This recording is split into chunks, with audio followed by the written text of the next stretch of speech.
colleagues, comrades, friends, humbled to see so many trade unions here today, so many from civil society, so many people that are and understand that workers are the heart of what we do. In every family, people go to work, and we hope that they return home safely on the day that they go to work.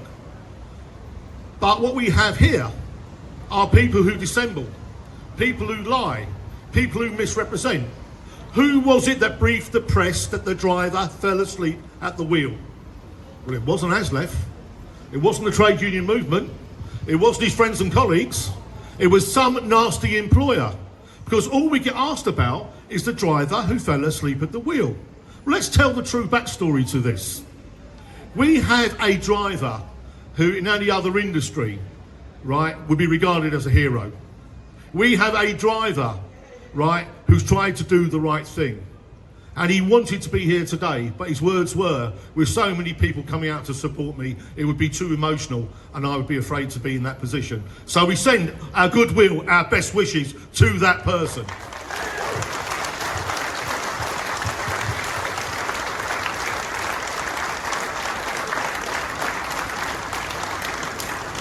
And we, as we always do, we send our support to every striking worker, whether it be the Sheffield bin workers, the RMT in cross country, or anybody who's out in support of their own members doing the right thing for the right reasons, whether it be natural justice or health and safety, which are the two core issues here today.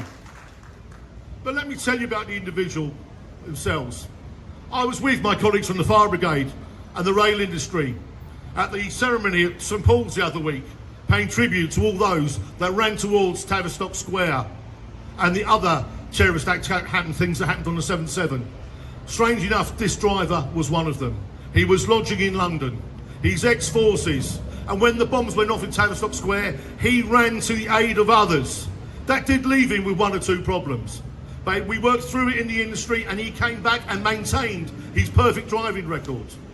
And then he comes forward at a routine safety briefing and he said, 3 days last week I didn't sleep too well. And immediately they suspended him. Now, strangely enough, I wouldn't have a problem with that if it was about his welfare. Is he okay? Are we doing the right things? Are what we've agreed with him the right process to ensure that his welfare and the safety of the railway in the right place? That will never be an issue for us. But that wasn't the case. They suspended him, then they downloaded his trains from the 3 days in question, and there was not one problem with any of the black box downloads. He was proven empirically to have done nothing wrong.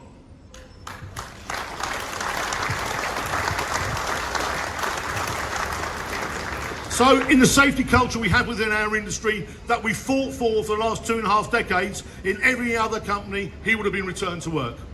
And we do have what we call competent management systems. Places where you can look after people, monitor them obtrusively or unobtrusively for their own welfare and for their own benefit. But they didn't use that. Why? I'll tell you why, because he'd done nothing wrong. So then they decide they're going to discipline him. Okay, we've got a discipline process. What were the charges going to be? And how were they going to do it?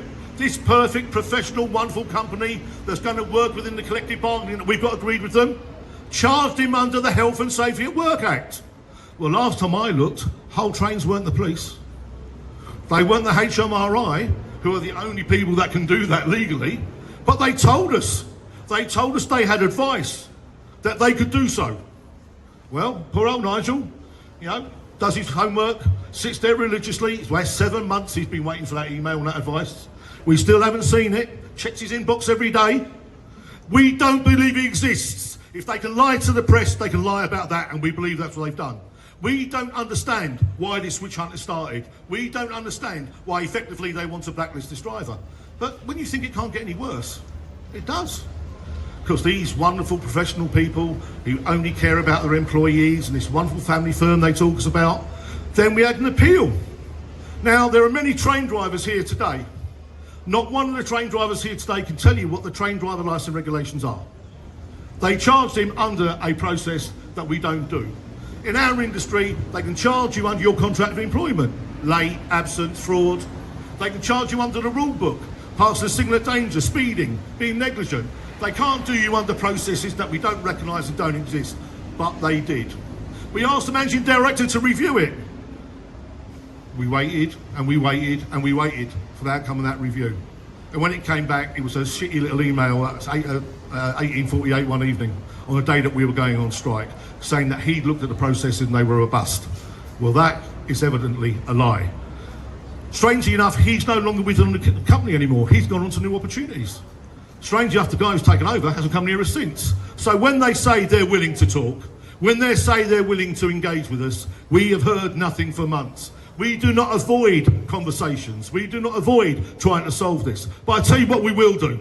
We will stand and fight with our colleagues and Hull Trains until we get our comrade reinstated. I am so humble and so proud to be with Hull Trains and our members who've taken 74 days of action in not the strongest of leverage positions and continue to do so and do the right thing.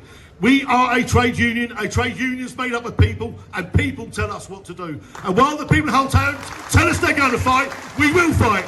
Thank you for fighting with us, thank you for standing with us, keep going, solidarity.